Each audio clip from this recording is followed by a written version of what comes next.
লাগবে না, আচার টাচার কিছু রাখেন? কিছু লাগবে আচার না ভাই, আপনি শোনেন ভাই, আপনি দোকানের সাইডে হাওয়া আসতে দেন, যান যান, সাইডে যান। ব্যবসার যে পরিস্থিতি, মুরগি খুঁজি টিপ টিপ টিপ টিপ। আসসালামু আলাইকুম ভাইয়া।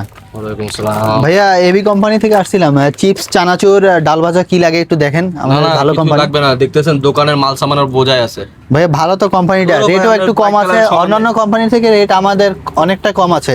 দেখেন, এক কার্টন করে রেখে দেন, তাইলে ভালো হবে, লাভ হবে।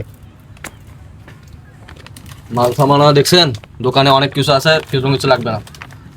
ভাই বুঝতে দেখছি পারছেন? তো ভাইয়া, ডাল কম আছে, কিছু ডাল ভাজা রাখেন তাইলে। হ্যাঁ, ডাল ভাজা দিয়ে দেবো, এক কার্টন কয় টাকা ডাল কয় ভাজা। টাকা?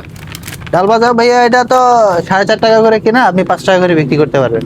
কিছু লাগবে না, চলে যান, কিছু লাগবে না, আচার টাচার কিছু রাখেন? কিছু লাগবে না আচারটা ভাই, আপনি লাগে। শোনেন ভাই, আপনি দোকানের সাইডে হাওয়া আসতে দেন, যান যান, সাইডে যান, সাইডে যান। বাইককে কাজের সময় নেই না। কি যে করি এই মাসে, আর মাত্র 4 দিন বাকি আছে, এখনো টার্গেটটা পূরণ করতে পারলাম না। অথচ ওদিকে ফ্যামিলির এত প্রেশার, বাড়িতে বৃদ্ধ বাবা মা, টাকা পাঠাতে হবে। কি যে করি, মাত্র অল্প কিছু স্যালারি পাই, টার্গেটটা পূরণ করতে পারলে বাড়তি কিছু টাকা পেতাম। এই মাসে তো হয়তো স্যালারি থেকেও আমার টাকা কেটে নেবে। কি যে করি এখন।